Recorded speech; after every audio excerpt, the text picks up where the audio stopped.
Okay, if you remember nothing else, besides mitochondria is the powerhouse of the cell, and protein structure determines its function, that's our big idea with proteins. Its structure, its shape determines how that protein can function.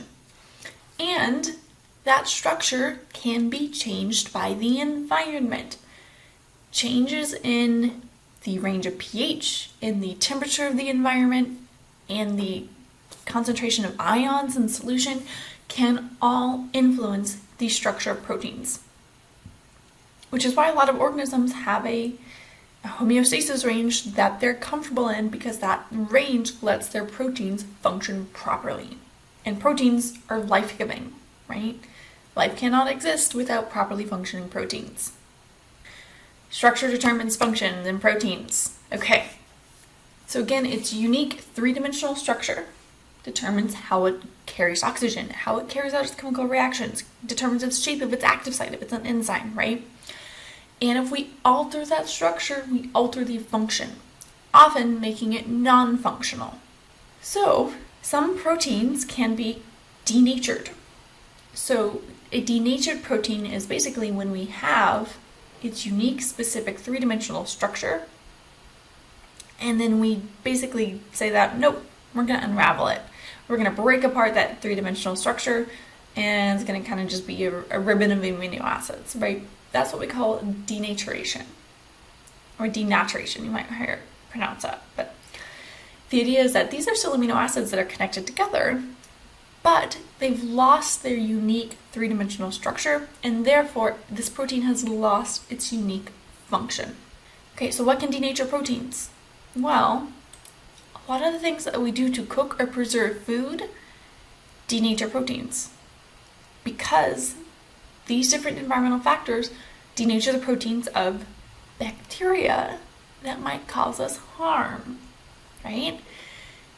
Putting something in a high pH, right? Pickling food. It's vinegar, right? Has a pretty low pH. That denatures enzymes. That denatures proteins of bacteria. Heat. Cooking things denatures proteins of bacteria that could cause us to be sick. Salted beef or salted fish, right? Salting something can cause proteins to denature, which could preserve our food, kill off bacteria, right? So all of these factors, they're the most common factors to denature proteins, to cause their shape change. But they're also how we preserve food, so that's how I remember them.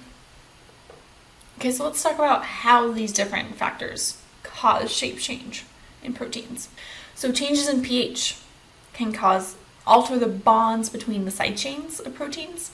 So like here's an amino group, right? And here's a carboxyl group. This NH3 plus and this CO minus right here, right? It's an ionic bond, yeah. Or if excess hydroxide ions are around, that's going to cause this NH3 plus to donate its hydrogen, okay? Those hydroxyl groups are basically steal away that extra hydrogen on NH3 plus, which will cause it to be NH2, which is neutral, right? Once it's neutral, once this loses its charge, it will no longer be attracted to this other end right here, this negative oxygen. No more attraction. This part of the protein is not holding together as it should. We're going to break that bond, which causes the shape of the protein to change. So these two would no longer be attracted to each other if we increase the pH, if we increase the concentration of hydroxide ions, or vice versa. We decrease the pH, we put in some extra hydrogen ions in there. That's going to cause this oxygen right here, this negative oxygen, to bond with one of those excess hydrogen ions, H pluses, makes it neutral, no longer attracted to NH3 plus.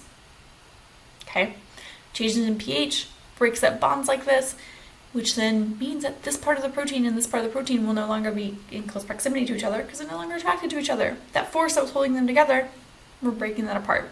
We're denaturing that protein by breaking up those positive and negative interactions, those ionic bonds. pH can also mess with hydrogen bonds that are keeping parts of the protein together, right? So here's a carboxyl group, an amino group, two parts of the secondary structure of amino acids, right?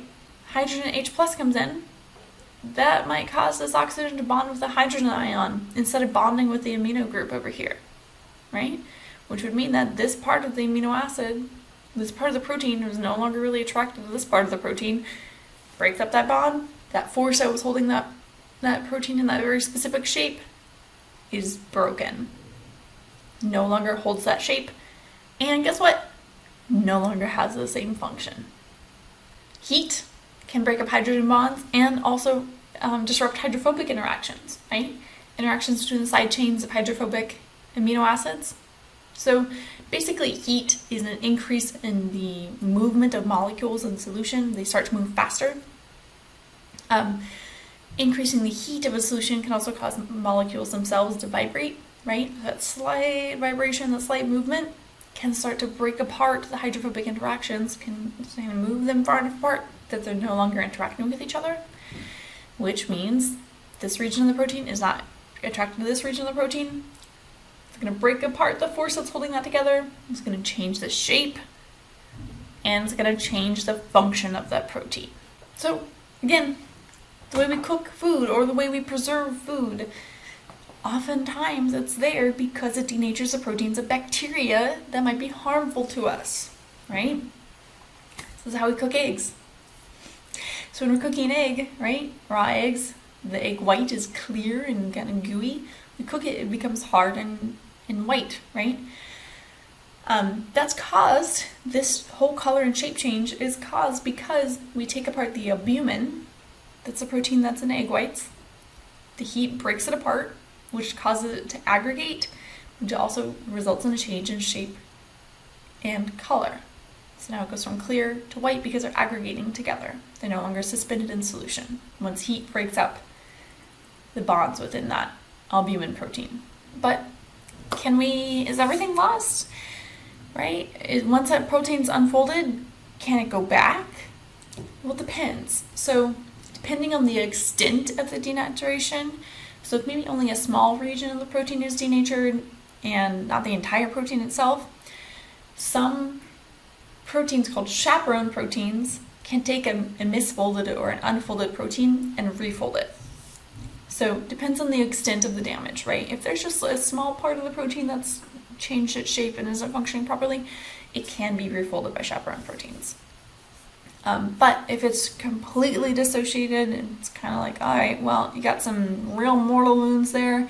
Sorry, we can't refold you. We can't put you back to your normal structure. We're just going to break you down and reuse your amino acids to build a new protein.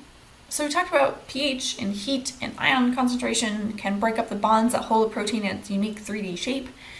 But keep in mind that not all proteins have the same environment in which they're functioning. Some proteins will ideally function in a really acidic environment, and their shape will only hold if they are in that acidic environment, right? So like pepsin proteins in our stomach that help to break down amino acids.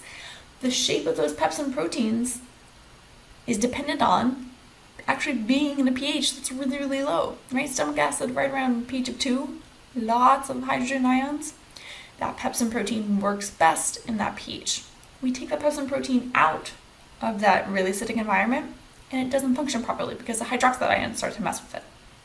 So proteins will have different structures based on, proteins have different structures and different types of bonds holding them together depending on the environment in which they're functioning, right? So like our saliva is slightly basic, right? Most saliva is right around just over 7, usually.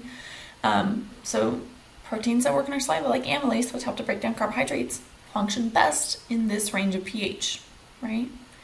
Whereas the pepsin proteins would not be able to function in that range. Okay, so each protein has its own ideal environment based on where it is found and where it typically functions within our bodies.